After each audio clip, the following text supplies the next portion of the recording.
Ficus रूबिजिनोसा। पिछले साल हमने इसको बहुत ही छोटा कर दिया था, रूट ओवर रॉक के लिए रखा है, रॉक के अंदर ही प्लांटेशन किया है। पिछले साल हमने यहाँ पूरी तरह चॉप कर दिया था, फिर ये नया ग्रोथ मिला है हमें।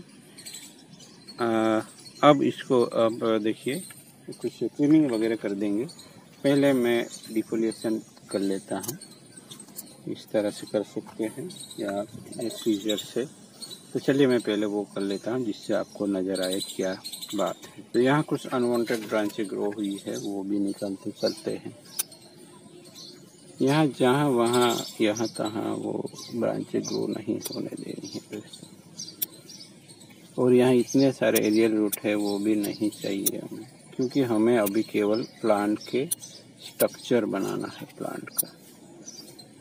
ये जो वायर बाइट हुआ है इसकी वजह से ये एरियल रूट निकली है, ऐसा लगता है मुझे, क्योंकि थोड़ा न्यूट्रिशन में कमी रहती है और हवा में नमी आ गई तो ये स्टेम टाइट होता जा रहा होगा। तो नया न्यूट्रिशन लेने के लिए ये एरियल रूट निकल आए हैं। ये हवाओं से भी मेरे ख्याल से न्यूट्रिशन लेता होगा।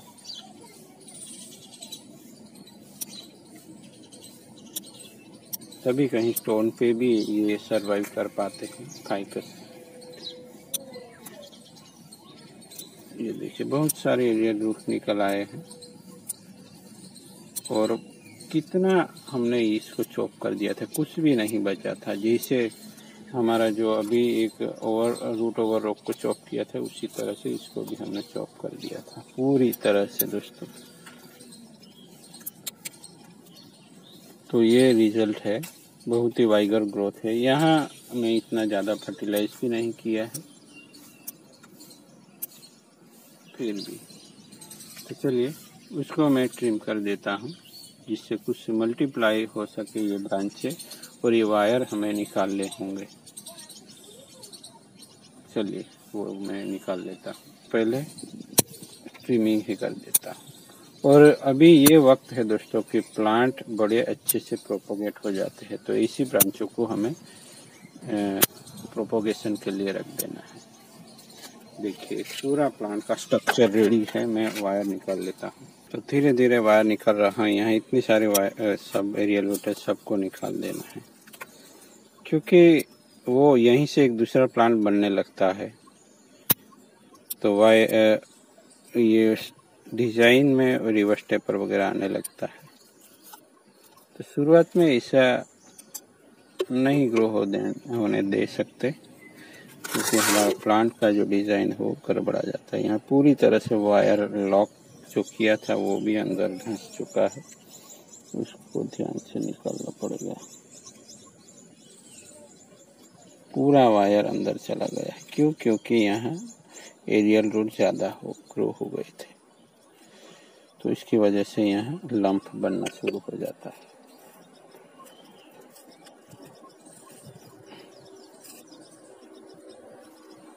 तो यहाँ मैंने ढूंढ के सभी एरियल रूट को काट लिया है।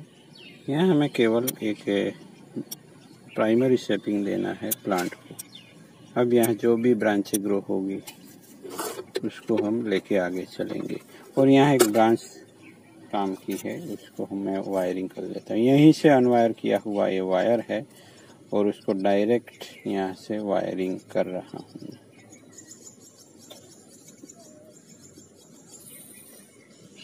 तो इस तरह ग्रोथ करने देने में क्या हुआ है देखिए, आप देख सकते हैं। अगर ग्रोथ के लिए छोड़ते हैं प्लांट को तो इस तरह से प्लांट जल्दी से बढ़ जाता है, वो ग्रोथ का फायदा है। पर कुछ ब्रांचिंग मर भी जाती है, जो कि यहाँ नहीं ऐसा हुआ है, पर वो उसका डिसएडवांटेजेस है। तो चलिए उसको थोड़ा सेव कर लेते हैं।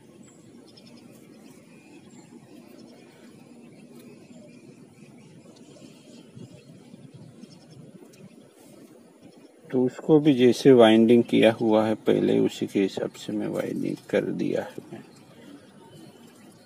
तो दोस्तों ये सब स्टेप बाय स्टेप करते रहना है प्लांट पे, और आप सब देखते रहेंगे हमारे चैनल पे वीडियोस, तो आप सबको पता चलता रहेगा कौन से स्टेज में क्या करना है।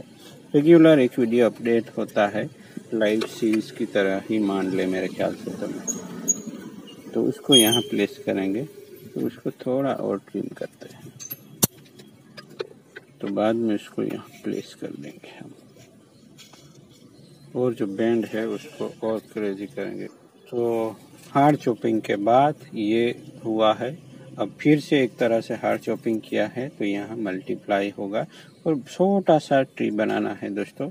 हर साल ग्रोथ के लिए छोड़ सकते हैं कुछ वक्त के लिए, और फिर उसको फिर से ट्रिम कीजिए और कुछ और नई ब्रांचिंग होगी। इसी तरह से एक 100 इंच साइज का प्लांट तैयार होगा। अब उसका फ्रेम तैयार है दोस्तों। अब यहाँ रेमिफिकेशन करवाना है। रूटिंग सब तो नीचे होता ही रहा है, एरियल रूट जो हमने निकाल दी उसको खींच लूँगा मैं, कोई रह ना जाए, क्योंकि वो अब ये सड़ भी सकते हैं। चलिए दोस्तों, मिलते हैं किसी और नई टॉपिक के साथ। Thank you for watching. उसका रिपोर्ट भी मैं नहीं करने वाला अब। चलिए ग्रो होने देते हैं।